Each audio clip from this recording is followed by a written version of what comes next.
안녕하세요. 저는 잘하다 교육 그리고 아들 연구소를 운영하고 있는 최민준이라고 합니다. 반갑습니다.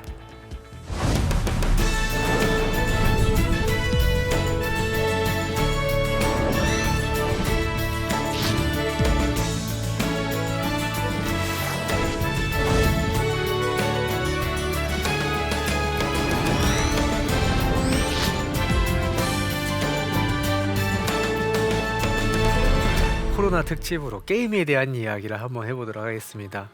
자, 이 게임과 스마트폰은 있잖아요. 이 코로나 시기이기 때문에 지금 현재 더 강한 문제를 많이 보이는 것 같고요. 자, 왜 그러냐면 다른 문제의 종류는 그러니까 내가 이해가 간단 말이에요. 나도 어렸을 때 말 안 들어봤고, 나도 어렸을 때 사고 좀 쳐봤고, 아이 마음이 이해가는 영역이 있을 수 있는데 이 스마트폰과 게임 문제는 조금 달라요. 왜냐면 우리는 그것을 겪어본 적이 없습니다. 나 어렸을 때 뽀로로 보면서 밥 먹어본 적 없고요. 그리고 내가 스마트폰으로 게임하면서 자라본 세대도 아닙니다. 자, 그런데 이걸 다루다 보니까 되게 어려워지는 것 같아요. 그래서 흡사 좀 어떤 걸 느낄 때가 있냐면 약간 옛날 우리 시대로 치면 만화책처럼 스마트폰에 대한 공포가 좀 있는 것 같다라는 생각도 한번 해보기도 합니다. 여러분들 우리 보면 어렸을 때 만화책 좀 좋아하셨나요? 저 되게 좋아했는데요. 근데 그때 당시에 만화책은 거의 있잖아요. 3대 사회악 중에 하나로 분류가 될 정도로 굉장히 호암망아보다 무서운 만화책이라는 얘기 들어보셨어요? 제 친구 중에서 제 친구 어머님은 항상 저한테 이런 말씀을 했어요. 우리 민준이가 있잖아. 만화책만 안 봤어도 서울대 갔을 것 같지 않니? 이런 얘기 되게 많이 하셨는데 그 어머님께 말씀드리자면 민준이는 만화책 안 봤어서 서울대 못 갔습니다. 근데 그걸 모르시더라고요. 다 그것 때문에 못 간 거라 이렇게 생각을 하시곤 했었는데 저는 우리가 스마트폰과 게임에 대해서 너무 과하게 해서도 안 되고 그렇다고 너무 과소평가해도 안 된다고 생각합니다. 여러분들 그거 아이들에게 존중만으로 스스로 아이들이 조절할 수 있을까요? 존중해주고 너 스스로 조절해봐. 안 됩니다. 자, 그런 능력은 우리에게도 없어요. 아이가 자고 났을 때 밤에 스마트폰을 끊지 못하는 사람 중에 한 명은 아이를 넘어서서 나 역시도 우리 역시도 이 스마트폰 문제에서 자유롭지는 못하다라는 자각부터 하면서 오늘의 짧은 이야기를 한번 시작해 보도록 하겠습니다.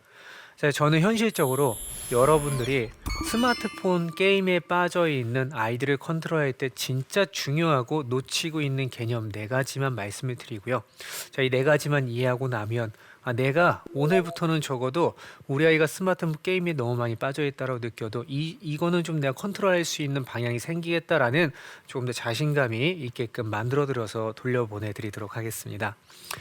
자, 첫 번째, 우리가 스마트폰 게임을 통제할 때 굉장히 중요한 개념, 첫 번째 시작은 이해해야 통제할 수 있다부터 시작하도록 하겠습니다. 자, 많은 분들이 저에게 자녀가 하는 스마트폰 게임 문제로 상담을 하십니다. 우리 아이가 어떤 게임에 엄청 빠져 있는데 근데 이게 통제가 안 돼요. 그때 제가 제일 먼저 물어보는 건 뭐냐면 어머니, 아이가 하는 게임 종류가 뭐예요? 그 게임의 캐릭터가 뭡니까? 지금 트로피는 몇 개나 모았습니까? 자, 이런 것들을 물어봅니다. 자, 왜 그러냐면 알지 못하면 통제하기 어렵기 때문에 그렇습니다. 자, 여러분도 한번 생각해 볼게요. 자, 우리가 회사에 갔다고 생각을 해볼게요. 내가 어떤 일을 맡아서 막 하고 있는데 내가 막 발주 업무를 하고 있어요. 나는 아침마다 바빠갖고 정신없이 하고 있는데 새로 낙하산으로 들어오는 팀장님이 와갖고 자꾸 이런 얘기하는 거예요. 아우, 저기 최 대리, 그거 시간 좀 줄일 수 없어? 맨날 발주 업무 때문에 이렇게 시간이 오래 걸려. 이 얘기를 하면 우리 속에서 어떤 얘기가 올라와요? 네가 해봐. 이게 되나? 만약에 팀장님이 그 업무를 하실 수 있는 분이라면 그러면 우리가 그 말이 좀 다르게 들릴 수 있어요. 근데 그분이 이 업무를 안 해보셨고 이해하지 못하다라고 믿고 있으면 그럼 우리는 일단 그분 말의 권위가 서질 않습니다. 여러분들 게임도 마찬가지예요. 자, 예를 들어서 요즘 아이들이 하는 게임들 여러 가지 중에서 브롤스타즈라는 게임을 한번 보도록 하겠습니다. 자, 여러분들 자녀들이 그 게임을 하는 친구들 꽤 있을 텐데요.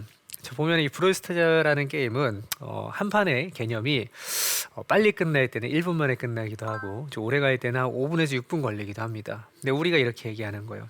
민준아, 게임 그만할 때 됐지. 너 이것만 하고 그만해. 알았어? 이게 막판이야. 약속을 했어요. 자, 그러면 아이가 이제 막판을 하고 있습니다. 근데 아이는 이제 마지막 판이니까 잘해야지 했는데 웬걸? 이 마지막 판이 20초 만에 끝나버린 거예요. 근데 엄마는 이 한 판의 개념을 모릅니다. 그리고 투비 컨티뉴가 떴어요. 엄마는 몰라요. 내가 버튼을 누르면 다시 시작할 수 있습니다. 아이들은 이런 유혹에 상당히 쉽게 들어가게 됩니다. 그러니까 내가 이 아이에 대한 어떤 게임이나 이런 것들 통제할 때 가장 중요한 게 첫 번째, 그 아이가 하는 게임에 대해서 어느 정도 여러분이 이해하셔야 됩니다. 자, 제 이야기를 드리고 나면 어머님들이 저는 근데 그런 게임 별로 안 좋아해요 라고 말씀하시는 분들 많이 계신데, 자, 여기서 쇼컷은 없다, 지름길은 없다. 지금 우리 아이가 하는 게임을 까셔라. 자, 아이디를 가입하시고 어떻게 하는 개념인지 한 판의 개념 정도까지 이해해야 이 아이에게 내 말의 영향력이 갈 수 있다는 걸 첫 번째 시작으로 보도록 하겠습니다. 자, 두 번째는 우리의 게임에 대한 감정을 좀 다룰 필요가 있습니다. 자, 우리가 게임에 대한 감정이 좋지 않다라는 것을 여러분 직시하셔야 돼요. 자, 특히 어머님들이 아버님들보다는 게임에 대한 감정이 별로 좋지 않은 것 같습니다. 그 게임 유경험자보다는 무경험자분들이 게임에 대한 감정이 좋지는 않습니다. 자, 왜 그러냐면 게임은 잠깐만 할 때도, 스마트폰을 잠깐만 볼 때도 약간 뒷모습이 아이들의 중독자 스멜이 나기 때문에 그렇습니다. 자, 여러분들 3살짜리 아이가 뽀로로를 찾을 때 하는 행동을 한번 보세요. 뽀로로 뽀로로 이렇게 얘기를 할 때 그 뒷모습을 보면 우리에게 공포를 주기에 굉장히 충분합니다. 저거 벌써 중독됐다, 저거 미쳤다. 자, 이런 생각이 들면 그때부터 그거를 통제하기가 되게 어려워집니다. 자, 여러분들 우리가 여기서 이해해야 되는 굉장히 중요한 맥락이 있습니다. 자, 게임은 완전히 끊게 만드는 게 어려우실 거예요. 시대가 가면 갈수록 게임이라는 존재는 특히 우리 아들과는 완전히 유착되어서 이걸 끊어낼 수는 없습니다. 자, 소셜의 문제도 있고 친구들 간의 사이에서 문제도 있기 때문에 이거는 끊는다 개념이 아니고 잘 다룬다의 개념으로 가셔야 됩니다. 자, 그러면 우리가 어느 선까지는 넘지 말아야 되고 어느 선까지는 안 되는지 이 부분이 굉장히 궁금하실 텐데요. 그거는 시간과 분으로 정해져 있지 않습니다. 저는 이렇게 말씀드리고 싶어요. 우리가 주의해야 되는 것은 아이가 그 기기와 그 게임에 중독되는 것을 주의하셔라. 그리고 중독과 과몰입은 다른 개념이다 라는 것을 이해해 주셔야 됩니다. 과몰입 친구들은 게임을 열심히 하다가 끝나고 나면 일상이 있습니다. 끝나고 나면 엄마도 있고요, 아빠도 있고요, 관계도 좋고요. 엄마 게임 끝났다, 그리고 밥도 먹자, 밥도 먹고 친구랑 자전거 타고 하다가 또 들어와서 게임할 때는 중독자처럼 하고. 자, 이 모습이 있다라면 아이가 게임 때문에 본인의 일상이 없어지지 않았다라면 이건 과몰입으로 볼 수 있습니다. 그런데 중독된 친구들은 좀 다릅니다. 같이 게임을 열심히 해요. 그리고 게임이 끝나고 그 게임을 끄고 나서 한 친구는 가족에게로 가는데 이 친구는 돌아갈 곳이 없는 거예요. 내가 현실에서는 이 게임 말고는 나의 자존감을 보여줄 공간도 없을 때 그때 아이는 새로운 게임을 킵니다. 자, 내가 나의 현실을 회피하기 위해서 게임하는 형태를 저는 중독의 개념과 조금 더 가깝다라고 정의를 내리겠습니다. 자, 그럼 여러분들 우리가 여기서 뭘 알게 되냐면 중독이 될 때 가장 중요한 절차가 하나가 있다라는 것을 알게 됩니다. 그것은 무엇이냐면 아이가 게임을 그냥 열심히 하면 중독되는 게 아니고 그 과정에 반드시 있어야 되는 건 무엇이냐면 여러분과 사이가 안 좋아져야 됩니다. 여러분과 사이가 좋은 상황에서는 중독이 될 수가 없습니다. 엄마랑 사이가 깨졌을 때 엄마가 그 게임으로 과도하게 뭐라고 하고 그리고 그것 때문에 아이가 또 엄마는 내 게임에 대해서 알지도 못하면서 나한테 화를 내고 이런 관계가 쌓여가서 켜켜이 묵혀가면서 서로 감정이 너무 안 좋아졌을 때 그때 저는 이렇게 표현드리고 싶습니다. 대개의 자녀분은 중독의 조건을 갖췄습니다. 그래서 우리가 주의해야 되는 것은 게임을 못하게 하는 게 아닙니다. 그게 아니고 나와의 소통이 단절되는 것을 훨씬 더 두려워하셔야 됩니다. 그런데 문제는 뭐예요? 내가 그 게임에 대해서 알지도 못하고 그거에 대한 감정이 좋지 않다라는 겁니다. 잘 보세요. 아이가 게임을 하고 있는데 엄마가 이렇게 얘기하는 겁니다. 민준아, 너 게임 그만하고 밥 먹자. 그때 아이가 이렇게 얘기해요. 엄마, 나 이거 너무 중요한 거 깨고 있으니까 이것만 깨고 밥 먹으면 안 될까? 그럼 화가 납니다. 너 게임이 뭐가 중요하다고, 미쳤어? 그냥 게임이 밥 먹여주냐? 자, 근데 이 똑같은 상황을 살짝 바꿔보겠습니다. 민준아, 너 밥 먹고 해. 뭐해 지금? 엄마, 나 수학 문제 이것만 더 풀고 들어갈게. 기분이 어떠세요? 바로 이거예요. 바로 이거예요. 우리가 게임 문제를 다루기에는 이 게임에 대한 감정이란 놈이 있다라는 거예요. 그게 왜 생겼다고요? 내가 걔를 겪어보지 않았기 때문에 생긴 그 친구에 대한 그 알 수 없는 막연한 무시무시한 불안이 있습니다. 그러다 보니까 게임을 그냥 즐기는 차원에서 한 판만 해도 너 중독됐어? 너 이러다 중독돼? 미쳤어? 조절 못해? 이러면서 좀 과하게 나갑니다. 저번 시간에 배웠죠? 훈육의 굉장히 중요한 개념은 정밀 타격이다. 아이가 1을 잘못했을 때 1로 갚아야지 그 2로 갚는 순간 어떻게 돼요? 진흙탕 싸움이 된다고 말씀드렸어요. 아이가 내가 잘못한 게 게임인데 엄마가 너 게임 벌써 중독돼가지고 이러면 아니 여기서 중독이 왜 나와? 하면 배울 걸 못 배우게 됩니다. 엄마가 가르쳐주고 싶었던 것은 약속에 대한 개념인데 아이가 갖고 있는 인식은 우리 엄마는 게임 얘기만 나오면 불안해가지고 민감해가지고 대화가 안 돼. 여기서 중요한 진실은 내가 어떤 영역에 대해서 너무 민감하고 불안하면 그러면 그 영역에 대해서 내 자녀를 다룰 수 있는 자격을 잃게 된다. 자, 이게 매우 중요한 관점입니다. 제가 오늘 드리고 싶은 세 번째 해결책은 무엇이냐면 게임하는 시간을 줄이려는 노력을 하지 마시고 게임하지 않는 시간의 질을 올리는 게 이 문제의 핵심이다 라고 봐주시면 좋을 것 같습니다. 자, 여기서는 심리학자의 한 실험을 소개를 해드리겠습니다. 자, 브루스 알렉산더라는 굉장히 유명한 심리학자가 했던 실험인데요. 자, 중독에 대한 실험을 했습니다. 쥐 한 마리를 이 작은 우리에 가둬놓고 마약이든 물과 코카인이든 물과 헤로인 그리고 일반 물을 넣어주면 쥐가 무엇을 먹는가에 대한 실험을 본 거예요. 자, 그럼 쥐는 어떤 것을 먹을까요, 여러분? 일반 물과 마약이든 물 어떤 걸 먹겠습니까? 마약이든 물을 먹습니다. 죽을 때까지 그걸 먹다가 중독이 되어갖고 갈고하다 캬 죽어버립니다. 이게 중독의 무서움이에요. 지금까지 알고 있어도 중독의 개념은 우리는 이 정도입니다. 근데 브루스 알렉산더는 이 실험에 문제가 있다고 생각합니다. 왜냐하면 좁은 우리에 혼자 갇혀 있다는 게 조건이 공정하지 않다.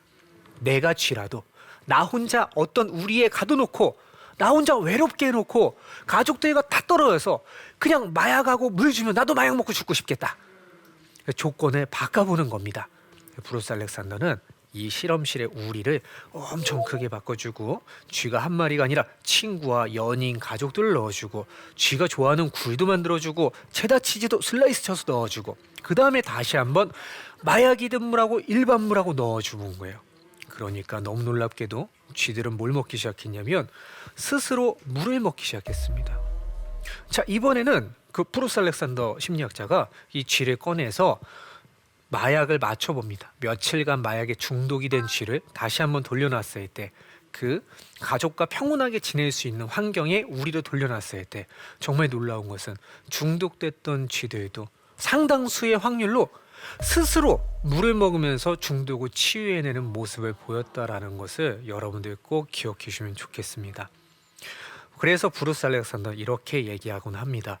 진짜 무서운 것은 중독과 환각물질의 세기가 아니다. 그것보다 더 무서운 것은 그 사람이 피하고 싶은 어둠의 깊이가 중독의 근본적인 원인이다 라고 표현을 하곤 합니다. 그래서 우리는 좀 관점을 바꿔서 접근했으면 좋겠어요. 이 아이가 게임하는 시간을 줄이는 걸 목표로 하시면 이 목표는 실패할 가능성이 높습니다. 그런데 첫 번째 해야 되는 목표는 우리가 너는 오프라인에서도 진짜 괜찮은 아이다. 너는 오프라인에서도 굉장히 사랑을 받는 사람이야. 라는 것을 알려주는 게 조금 더 본질적인 접근이다 라는 것을 기억해 주시는 게 저는 이 영역에서 매우 중요한 교훈이다 라고 생각합니다. 자, 네 번째는 여러분들이 키우고 있는 아들에 대한 이해에 대해서 조금 더 이야기를 해보겠습니다. 너무 놀랍게도 이 스마트폰 중독은 모두에게 일어나지만 게임 중독은 정말 높은 확률로 아들에게만 일어납니다. 자, 왜 그런 걸까요? 자, 우리가 남자애들의 특성을 좀 이해할 필요가 있습니다. 그래서 아들을 키우는 어머님들이 좀 이해하셨으면 하는 한 가지를 좀 설명드리고 싶습니다. 상당수의 아들들은 엄마 생각보다 자기결정권 침해에 민감합니다. 내가 갖고 있는 나의 영역에 엄마가 들어오는 것, 나의 결정권이 침해하는 것, 내가 마마보이가 되는 것에 상당히 더 여러분들 생각보다 민감할 수 있다는 걸 기억하셔야 됩니다. 자, 이거를 알 때와 모를 때가 좀 다른데요. 자, 그래서 이 네 번째는 아이의 게임을 내가 적절하게 통제할 때 쓸 수 있는 노하우를 말씀드리고 싶습니다. 만약에 여러분이 사사건건 아이가 하는 이 시간을 계속 통제한다면 아이랑 계속 부딪히게 될 거예요. 그렇게 되면 아이가 느끼기에 내가 할 수 있는 영역이 없어요. 내가 조절하고 내가 나를 경영할 수 있는 여지가 없이 엄마가 나를 통제하는 대로 이끌려 간다는 기분은 남자애들에게 종종 참을 수 없음을 낳기도 합니다. 저를 한번 예로 들어볼게요. 저도 거꾸로 그런 감정을 느낄 때가 있는데요. 자, 밤 11시에 아이들을 모두 재워놓고 그리고서 이제 조용히 저만의 이제 시간을 딱 가지려고 다 저에겐 계획이 있잖아요. 조용히 저만의 TV를 보는 시간을 갖고 나만의 이제 어떤 그 하루를 정리하는 시간을 가지려고 하는데 갑자기 이제 아내가 여보 화장실 선반 설치하고 자 이러면 되게 속상해요. 그러죠? 근데 아이들도 마찬가지입니다. 아이들도 게임을 할 때 뭐를 할 때 다 걔네들 계획이 있어요. 걔네들 장난감 갖고 놀 때 양치하는 것도 다 계획이 있어요. 걔네들한테 가서 사사건건 내가 생각하는 타이밍에 지금 당장 꺼! 이렇게 하는 건 옳지 않습니다. 너 지금부터 1시간 스마트폰에 이것도 그렇게 좋은 방식은 아니라고 봅니다. 그것보다 더 좋은 방식은 오늘 너가 원하는 시간 조절해서 1시간만 할 수 있어. 아침에 해도 되고 점심에 해도 되고 저녁에 해도 되고 하지만 1시간은 못 넘겨 하고 본인이 어느 정도 여지를 갖고 본인의 스케줄을 조절하면서 내가 갖고 있는 당근을 맛있게 먹을 수 있는 환경을 조성해 주는 게 훨씬 더 통제를 할 때 우리가 확률이 높았다는 걸 기억해 주시면 좋을 것 같습니다. 자, 그래서 결론적으로 말씀드리고 싶은 것은 제가 오늘은 스마트폰에 대한 이야기를 했지만 이 안에서도 정말 중요한 것은 내가 이 아이가 갖고 있는 것을 통제하는 것보다는 이 아이가 갖고 있는 것을 먼저 발견해주고 끌어주는 것이 항상 교육의 우선순위다라는 것을 기억해 주시길 바라면서 오늘의 짧은 이야기는 마치겠습니다. 자, 그러면 지금부터 질문이 또 있으실 것 같아요. 질문이 있으신 분들 계시면 질문해 주시면 받도록 하겠습니다. 네. 네, 요즘 아이들은 친구들과도 스마트폰으로 소통을 하고 많은 시간을 스마트폰을 보고 있잖아요. 그래서 안 좋은 것도 보게 될 것 같고 그래서 걱정이 많은데 저희 아이 같은 경우는 자신의 프라이버시라고 핸드폰을 전혀 못 보게 하거든요. 근데 그런 걸 그냥 놔둬도 되는 건지 저는 관리를 해야 될 것 같은데 어떻게 해야 될지 궁금합니다. 아이가 프라이버시라고 핸드폰을 못 보게 하고 있다. 몇 살인가요, 아이가? 중1이에요. 중학교 1학년이고요. 아드님이신가요? 따님이시고. 이거를 어머님은 어떻게 하고 계세요, 지금? 그래서 지금 스마트폰을 가진 지 한 3년 정도 되는데 그렇게 자꾸 얘기하면 싸움이 되고 또 그렇게 말을 하니까 제가 간섭하는 것 같고 그래서 네. 중학교 1학년이라고 말씀하셨죠. 자, 통제해야 된다 생각합니다. 그러니까 통제를 떠나서 공유까진 받아야 된다. 아이가 이 스마트폰을 통해서 이걸 어떻게 활용하고 있는지에 대해서 어머님이 아이한테 대신 예고 없이는 아니고 예고를 하고 퀘스천을 하고 아이한테 받아서 그것을 볼 수 있어야 한다고 생각을 합니다. 자, 왜 그러냐 하면 중학교 1학년이 다루기에 스마트폰은 너무나 힘이 센 도구이기 때문에 이것을 온전히 아이한테 맡기는 것은 저는 굉장히 위험하다고 생각합니다. 그래서 아이한테 어떤 일이 있어도 시간이 더 늦기 전에 먼저 엄마가 적어도 내가 위험하다고 느끼는 부분을 볼 수 봐야 된다고 느낄 때는 너의 허락을 받고 볼 수 있는 상황은 되어야지만 엄마는 너에게 스마트폰 허락할 수 있다라는 입장을 저는 분명히 하시고, 아이한테 스마트폰을 엄마가 항상 보진 않을 거야. 너의 동의를 받겠지만 그래도 엄마는 볼 수 있어야 된다라는 개념을 정확히 해주셔야 될 것 같습니다. 왜냐하면 스마트폰을 이용한 범죄도 너무 높고, 그리고 이제 보면은 요즘에 성교육을 할 때는 특히 이제 스마트폰 문제가 빠지질 않거든요. 특히 아이들끼리 뭐 자기 몸을 찍어서 한번 보낸다든가, 자, 이런 문제에 대해도 사실 그 아이가 판단하고 컨트롤하기엔 너무 이른 나이입니다. 자, 그리고 스마트폰 왕따 문제도 굉장히 심각하고요. 저는 이 부분에 대한 것은 아이의 동의를 얻고, 그래도 어느 정도 강경하게 공유까지는 받아야 된다. 사용은 너가 맘대로 해야 된다. 20살 넘어서는 괜찮다. 그 전까지는 엄마가 원할 때 볼 수 있어야 한다는 것을 처음부터 원칙으로 하시는 것을 부탁드리겠습니다. 오늘 화이팅! 자, 그럼 저는 오늘 이걸로 강의 마치도록 하겠습니다. 오늘 만나서 반가웠고, 자, 오늘 드린 이야기가 여러분 가정에 조금이라도 도움되길 바라는 마음으로 저는 물러나가겠습니다. 자, 오늘 수고 많으셨습니다.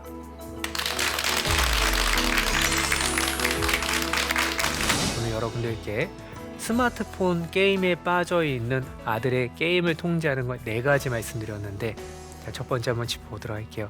우리 아이는 어떤 게임의 종류를 좋아하고 한 판의 개념이 무엇인 정도는 이해해야 통제할 수 있다. 그리고 여러분 핸드폰에 까셔라. 자, 두 번째는 뭐죠? 중독과 과몰입을 우리가 구분해야 된다. 이걸 구분하지 못하면 내가 게임에 대한 알 수 없는 막연한 불안함을 가진 채로 아이를 대하게 된다. 자, 세 번째는 뭐예요? 게임하는 시간을 줄이려고 노력하지 마시고 게임하지 않는 시간의 질을 올리려고 노력하는 것. 그리고 네 번째는 아들은 생각보다 자기결정권 침해에 민감할 수 있다는 걸 조금 더 염두에 두시고 껌껌이 통제하지 마시고 통으로 아이가 조절할 수 있게끔 이런 방식으로 아이를 통제하는 게 조금 더 좋은 방식이다 라고 말씀을 드리고 싶습니다.